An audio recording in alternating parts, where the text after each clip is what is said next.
在这个遍布丧尸的末世里，竟有这样一个世外桃源。就算幸存者们早已吃糠咽菜，在这里依旧能红酒配牛排，而这一切全归功于这个大胡子。早在末日爆发当天，所有人都在撤离家园，唯独他躲在地堡内严阵以待，直到所有人都撤离完毕，他才悄无声息地推开地堡的入口，全副武装地冲了出去。在确认四周没有半个人影后，他终于摘下面罩，露出了心满意足的表情。但现在还不是休息的时候，他先是驱车来到邻居家，将游艇挂到皮卡上，再拆掉游艇上所有的座位，直接开到加油站，趁着电力还未中断，迅速将所有油桶全部灌满，然后又驱车闯进燃气公司，打开通往自家的燃气管道，最后再来到五金超市，疯狂地采购各种五金工具，甚至连空调软管都不放过，而电力也恰好在此刻中断。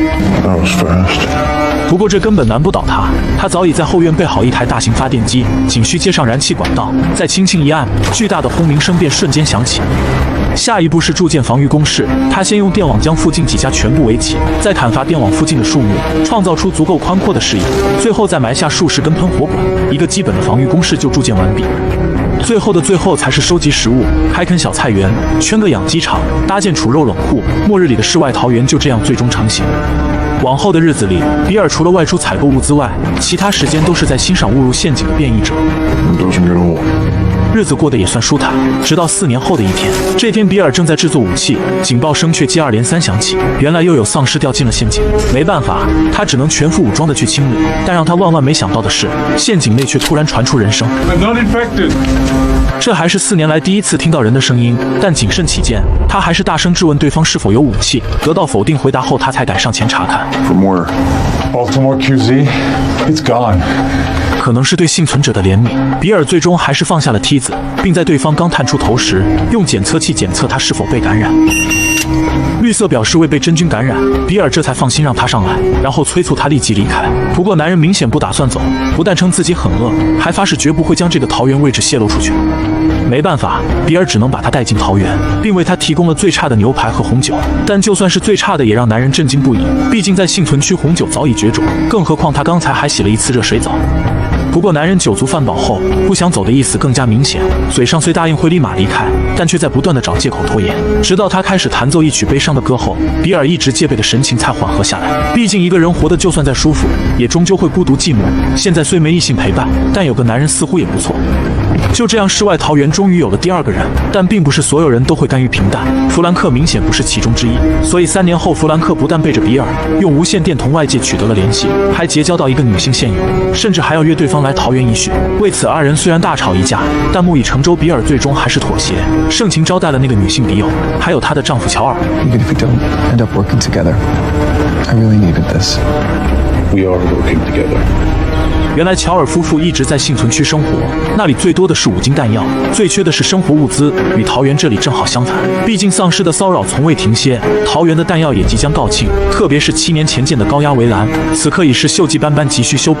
所以谈判的过程就算不是很愉快，但结果比尔还是同意建立交易链，而乔尔临走前也给出善意的提醒。You're well protected against stray infected. 这句话并不是在说弗兰克，只是幸存区的物资越来越匮乏，穷凶极恶之徒们开始纷纷出逃，而他们寻找物资的方式正是黑暗森林法则，所以桃园的处境只会越来越危险。事实证明，乔尔的猜测是正确的。后面每年都会有几波入侵者偷袭，虽然每次都被外面的陷阱击退，但入侵者的数量却越来越多。最终在这个雨夜里，比尔被流弹击中了腹部。但让人万万没想到的是，弗兰克并没趁此机会夺权，反而真心实意的想要救比尔。这难道就是时间的神奇之处吗？镜头一转，10年后，最先坐上轮椅的反而是弗兰克。不过此刻二人都已是迟暮之年，对这种苟活的日子也逐渐感到厌倦。最先想结束一切的是弗兰克，毕竟他日日都会受到癌症的折磨，所以这天他深情地看着比尔，希望他将白色粉末倒进自己的酒中，结束他苟活的一生。比尔虽然万般不舍，但最终还是答应了他。镜头又一转，2个月后，乔尔和艾丽经过长途跋涉，终于来到桃园，但这次大门却没有自动打开。没办法，乔尔只能凭借密码进入其中。只是曾经生机盎然的桃园，此刻却遍地黄叶，花草枯萎。乔尔顿感不妙，赶忙严阵以待地走了进去，谁知里面却没半个人影。Stay there. You hear anything? You see anything? Yell. 不过乔尔前脚刚走，艾丽就开始到处参观起来。毕竟她出生在末世，还从未见过正常人的生活。但很快她便在餐桌上发现一封信，上面还有一把车钥匙。另一边，乔尔发现卧室的门被人反锁，于是他想绕到后窗去看下，谁知却正好看到艾丽在读信。 It's from Bill. Came with this. 原来比尔与弗兰克早已建立了深厚的情谊，比尔也从来没打算独活，所以他将要直接下到整瓶酒中，最终与弗兰克一起共赴黄泉。比尔还将地堡的密码留在信中，希望乔尔能用里面的武器保护住他最爱的人泰斯。这句话让乔尔瞬间破防，当年4人在这个院子里享受佳肴，如今只剩他自己独活，不知是幸运还是不幸。不过就算再难过，未来的路还是要走。最终2人还是义无反顾地踏出桃园，大叔和小女孩的闯关之路也终于迎来第一关堪萨斯城。但让2人万万没想到的是，偌大的城市不但没有半个丧尸，就连军队建立的庇护所也大门洞开，了无生机。 Please help! 这种情况下出现的求救者，任谁都会心生警惕，更何况是生存经验丰富的乔尔。他二话不说，直接踩死油门冲了上去。谁知对方却是团伙作案，一块石头直接将挡风玻璃砸烂。这还不算完，后面竟还有专业的阻车兵，最终让车辆彻底失控，一头扎进了附近的洗衣店。但还没等2人缓过神来，对方又紧随其后开始射击。没办法，他们只能迅速躲到车后。乔尔也趁对方换弹的空隙，从车里取出步枪准备还击，但在此之前需要将艾丽安顿妥当，所以他指着墙边的小洞，让他在自己还击时迅速躲进去。事不宜迟，他大吼一声开始还击，艾丽也迅速向小洞爬去，最终成功通过小洞躲进了另一个房间。没了后顾之忧，乔尔也终于可以放手一搏。通过精准计算对方的换弹时间，1分不到他便干掉一个，然后迅速更换掩体。对方也果然如他所料，偷摸地潜了进来。看着枪管出现在眼前，艾丽直接被吓得一动不动。但很快外面又传来枪声，是乔尔又解决一个。不过就在他更换子弹时，又一人突然冲了进来。虽然乔尔撞开了枪口，但他也瞬间被对方制住。就算他拼命反抗，也无济于事。眼看乔尔即将在阴沟里翻船，艾丽却突然出现在男人身后，并朝他腿上开了一枪，成功救下了乔尔。No, it's okay. It's okay. It's over. We're not fighting anymore. 面对死亡，谁都会心生恐惧，何况对方年纪并不大，但是以至此做什么都是徒劳，因为在乔尔的字典里，从来就没有放虎归山的字样。不过为了不让艾丽变得和他一样，乔尔罕见严厉地让艾丽躲回墙内，而对方求饶的声音也在艾丽的泪水中戛然而止。但让乔尔万万没想到的是，这个男人正是本地掠夺者的首领凯瑟琳的亲儿子。当初他不但带人以迅雷不及掩耳之势扫清了整个城市内的丧尸，还用铁血手腕镇压了所有叛逃者。如今儿子命丧黄泉，他怎可能善罢甘休？ Find who did this. Find every collaborator and kill them all. 刹那间，海量汽车驶出营地，迅速分散到大街小巷，大量武装人员倾巢出动，不放过任何一个房间。但同样让他们没想到的是，乔尔并没远遁逃走，反而就躲在洗衣店对面。趁着外面找得天翻地覆，乔尔也开始教艾丽如何保护自己，然后等外面重回寂静后，再迅速带着艾丽跑向另一栋大楼，因为他需要站到足够高的地方观察，才能找到安全的撤出路线。 We're going up 42 flights. 45. 话虽是这么说，但看到高不见顶的楼梯后，乔尔还是瞬间认清现实。 Not all the way. How far? As far as I can make it. 事实证明，就算他拼上老命，也只能爬到33层，甚至还需要休息一晚上才能继续爬。但临睡前，他还是坚持将碎玻璃铺到门口，防止有东西偷袭。弄完这一切，乔尔直接倒头就睡。可能是因为太过疲倦，等他听到异响惊醒时，艾丽已经被人制住。他再一转身，眼前也有一个冷冰冰的枪口。好在对方并非索命，只是想获得谈判的资格。 So you heard us, right? That's right. It's a weird fucking tone, man. That's just the way he sounds. He has an asshole voice. Joe, tell him he's okay. 最终在艾丽的斡旋下，众人才有了对话的机会。原来小黑和弟弟山姆也是凯瑟琳的死对头，之前他们一直躲在阁楼内苟且偷生，谁知却在外出找食物时，无意间看到了乔尔的能力，所以小黑才决定冒险接近，希望能一起逃出这个城市，而他则知道一条出逃的捷径。当天晚上，众人便在小黑的带领下来到城市地下的维修管道。虽然小黑一再声称这里没有丧尸，但乔尔还是十分谨慎，一马当先走在前面探路。不过事实证明，这里确实没有丧尸，甚至还找到一间充满童趣的地堡，里面不但有各色各样的积木玩具，还有一个宽阔的足球场。这瞬间让艾丽和山姆兴奋不已，毕竟2人出生在末世，压根就没有过快乐的童年。 There's like actually shit to do here. 看着艾丽殷切的眼神，乔尔最终决定在这里休息2小时。而在这2小时里，众人也真正的熟悉起来。原来山姆小时候得过一场大病，小黑再去搞药时得罪了凯瑟琳，最终虽让山姆保住了小命，却让他彻底失去了语言能力。快乐总是短暂的。最终，众人平安通过隧道来到了城市的边缘。现在只要跨过前方的小桥，就能彻底脱离凯瑟琳的势力范围。但让众人万万没想到的是，桥上竟然有狙击手，这无疑是防止丧尸入侵的守卫，但此刻却成为他们的绊脚石。没办法，乔尔只能选择独自绕过去，试图解决对方。但在推开门后，他却瞬间呆住了，对方竟是个白发苍苍的老头。乔尔本意不想伤害他，让其交出武器后便可离开，但对方却执意反抗。最终在一声枪响过后，乔尔拿起了老头的狙击枪。不过传呼机里却同时传来凯瑟琳的声音，要求老头务必拖延时间，他们仅需1分钟便能抵达现场。来不及多想，乔尔迅速朝艾丽大声呼喊，但距离太远，声音根本无法传达。同时，凯瑟琳的装甲车也出现在道路尽头，开头的铲车更是所向披靡，所有障碍物全被轻而易举推翻。乔尔还试图狙击司机，但关心则乱连开几下都未打中，而铲车的目标也十分明确，正是艾丽。眼看他即将丧命车底，乔尔终于稳住心神，仅一下便送司机领了盒饭，而铲车也擦着艾丽的脚后跟，直挺挺地撞进了路边的商店，同时大量汽油也开始疯狂地泄露。下一秒，漫天烟尘成功阻断了凯瑟琳的追击，小黑趁机扶起艾丽，暂时躲到一辆车后面，但还没等他们找出逃走的路线，烟尘已经消散殆尽，而他们也彻底成为瓮中之鳖。但让所有人没想到的是，即将燃烧殆尽的铲车竟诡异地开始陷落，甚至在完全掉入坑后，怪物的嚎叫声也瞬间响彻云霄，再也顾不上艾丽等人，所有人赶忙围住洞口严阵以待。最终在短暂的寂静后，数以万计的丧尸倾巢而出，争先恐后扑向香喷喷的夜宵。就算众人疯狂的扫射输出，但寡中不敌众，很快便被丧尸冲乱阵型，而他们所过之处也犹如狼入羊群，瞬间尸横遍野。有一只丧尸还试图攻击艾丽，但却连艾丽的头发都没碰到，便被乔尔一枪毙命。而艾丽也迅速钻进一辆车内，静静看着眼前这宛如地狱般的场景。不过祸不单行，随着一声更大的吼叫声传来，一个体型庞大的变异者从坑中爬出。他不但力大无穷，还皮糙肉厚，一般的火力根本无法伤其分毫，甚至轻而易举便摘下了凯瑟琳护卫的头颅。另一边，艾丽在乔尔的掩护下，带着黑人兄弟便要逃离现场，谁知却被凯瑟琳正好撞见。不过面对黑漆漆的枪口，艾丽反而看向了另一边，而那边正是一只体态优美的丧尸。不用说，凯瑟琳的盒饭已然送到，乔尔也在这时恰好赶到。最终，众人在乔尔的掩护下，成功逃离这座已然沦陷的境地。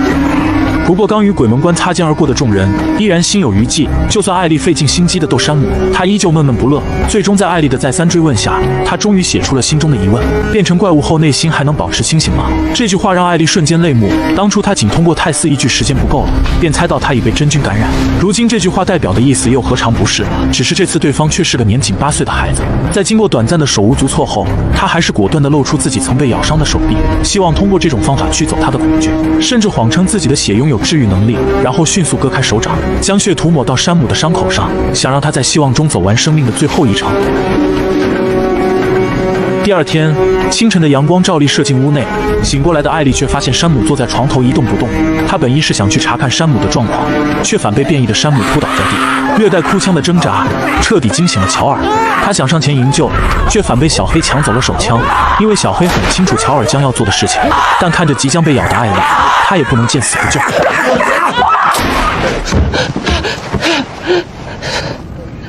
后面是全员演技炸裂的封神时刻，每个人的情绪都十分耐人琢磨。You okay? Easy. Henry, come here, son. Henry, give me the gun. What did I do? What did I do? Give me the gun. Henry, no! Oh, God.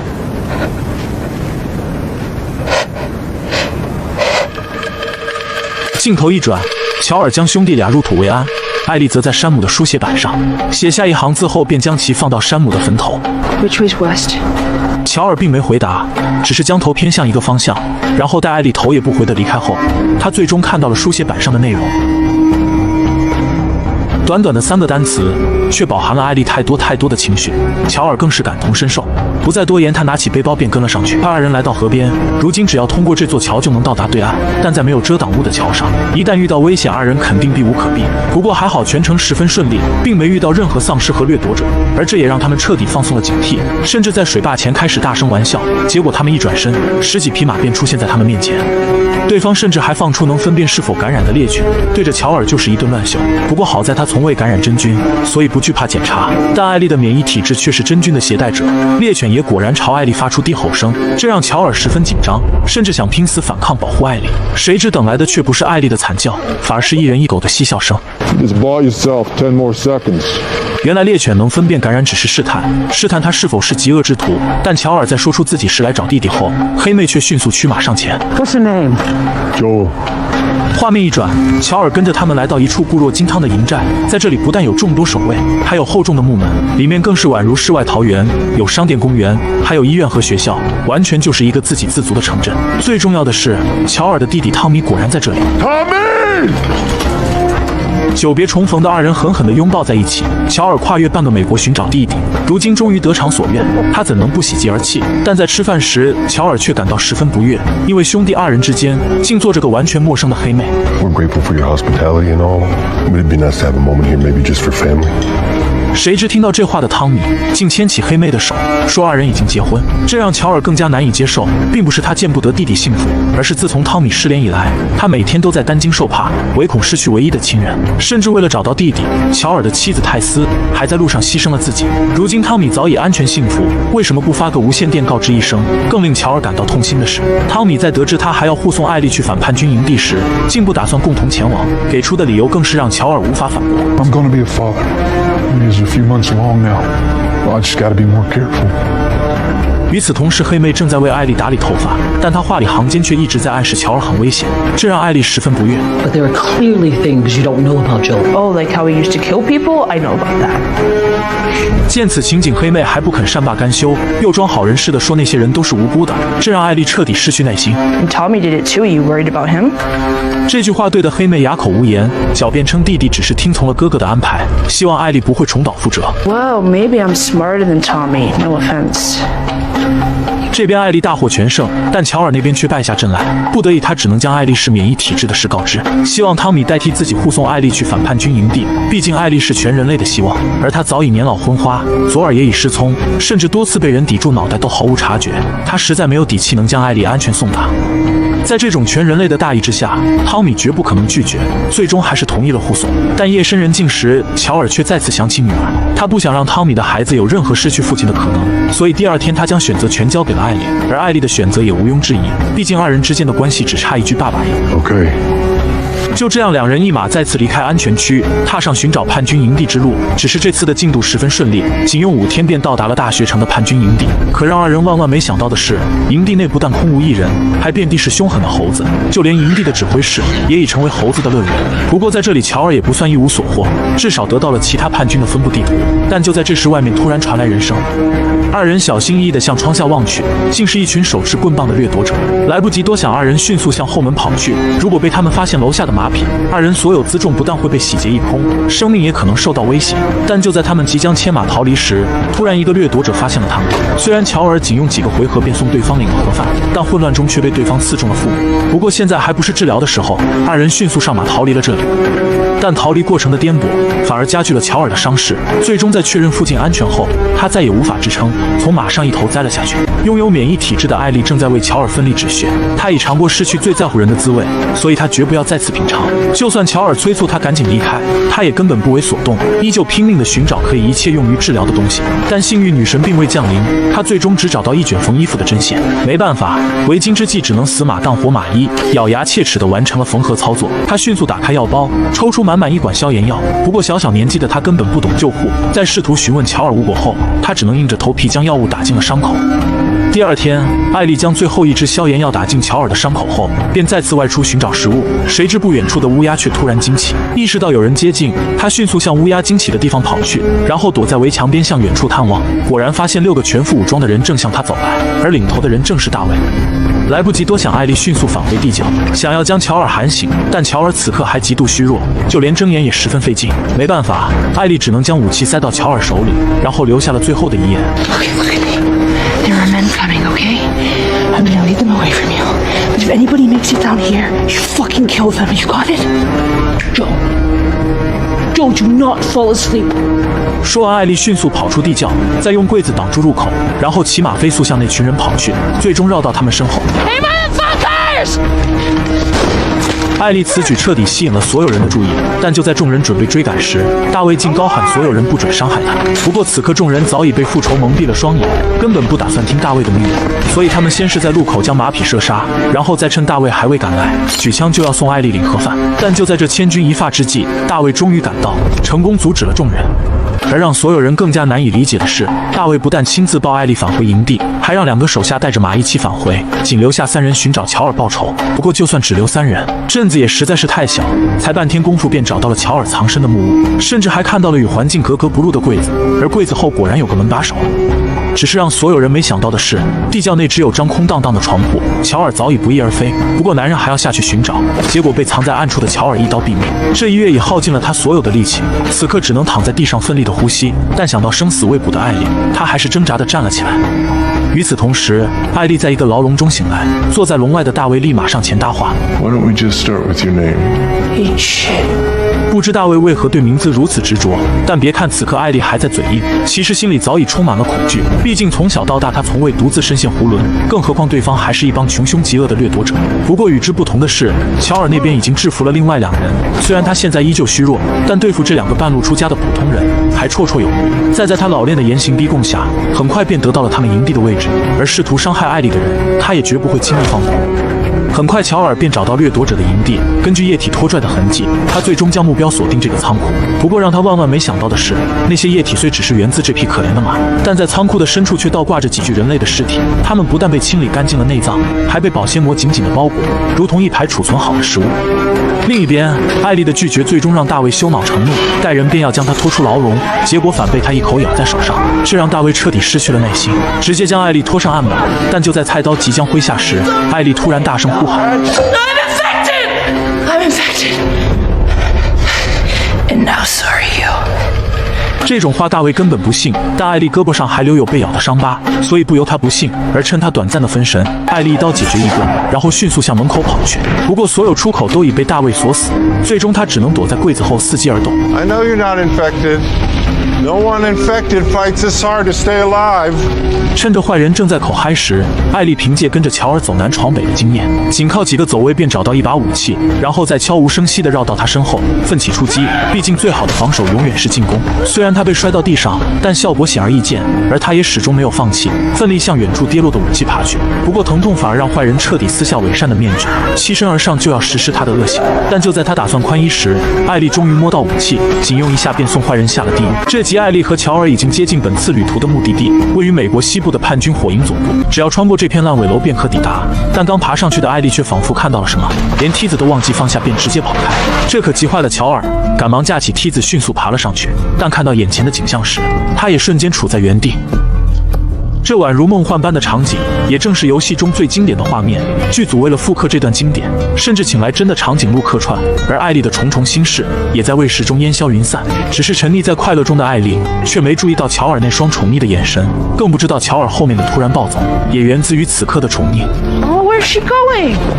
Come on, come on, come on, come on! 乔尔紧随其后，最终看到了人与自然超和谐的一幕，同时他也燃起了看着艾丽快乐长大的想法。为此，他提议不再去火营营地，毕竟火营也非善类，他也没必要因那被强行赋予的使命而冒险。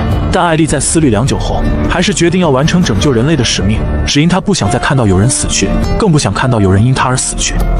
同时，为了让乔尔安心，他答应乔尔，事情结束后想去哪都可以。 I'll follow you anywhere you go. 后面的路十分平静，没有变异者，也没有人类。二人就这样缓慢地走着。乔尔甚至主动要听冷笑话，艾丽也瞬间如获至宝，赶忙拿出那本10万个冷笑话，津津有味地讲了起来，而里面甚至有几个我也完全意想不到。 Oh, I love this one. Moon rocks taste better than Earth rocks. Why? Because they're meteors. That's terrible. Oh, That's fuck a- you. that- That was actually good. That's a 0 out of All 10. right, all right. What did the green grape say to the purple grape?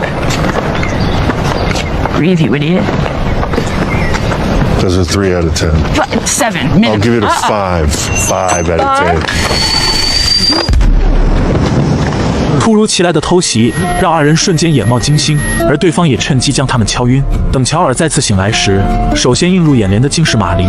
乔尔赶忙询问艾丽的情况，但马林仿佛在隐瞒什么，只是一直在称赞乔尔的能耐，甚至还一度给他戴高帽，称只有他这样冷血无情的人才能将艾丽安全送跑。但乔尔却根本不吃他这一套，最终在他的一直追问下，马林终于说出了真相。 I can't. She's being prepped for surgery. 原来医生通过检测发现，艾丽的体内一直都有虫草菌，甚至通过10几年的相伴相生，她的虫草菌已经能释放出一种化学物质，可以让其他虫草菌将她认为同类，从而让其免受感染。现在医生只需将艾丽体内的虫草菌提取出来，再加以培养繁殖，便可批量制造那种物质，拯救人类指日可待。不过，就算马林描绘的蓝图再璀璨，乔尔的关注点也只有艾丽。所以，当他想到虫草菌是长在大脑里后，瞬间便明白这是在让艾丽牺牲。 We didn't tell her. We didn't cause her any fear. There won't be any pain. No, you take me to her. You take me to her right now. 就算乔尔在反对，就算艾丽是他挚友的孩子，马林也不会放弃任何可能拯救人类的机会。但在乔尔心中，家人永远至高无上，任何人休想伤害艾丽分毫。仿佛意识到乔尔不会被说服，马林只能让手下将他送出城，并将艾丽从不离身的匕首留给他，算是做个念想。他又对手下千叮万嘱，只要乔尔敢反抗，就立刻开枪，绝不能给他任何机会。但就算如此，乔尔也不是2个人能看住的，任何阻挡他救艾丽的人都将被挫骨扬灰。所以当走到忽明忽暗的楼梯时，乔尔瞬间爆发。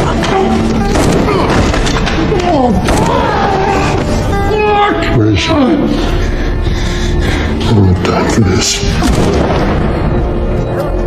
后面是乔尔一人挑翻整个火鹰基地的画面。此刻他已不再需要谨慎，更不需要走位，一切全部交给命运。他心中只有一个念头：拯救女儿，清扫医院内每一个角落，寻找每个女儿可能出现的地方。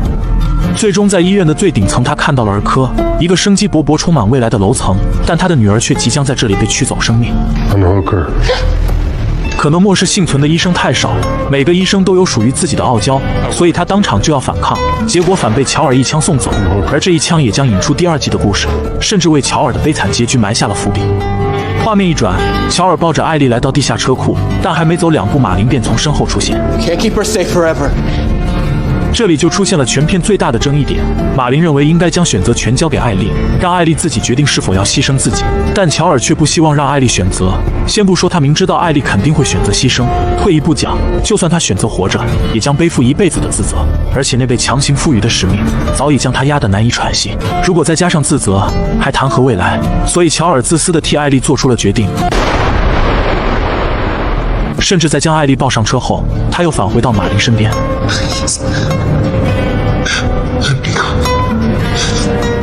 You just come after her.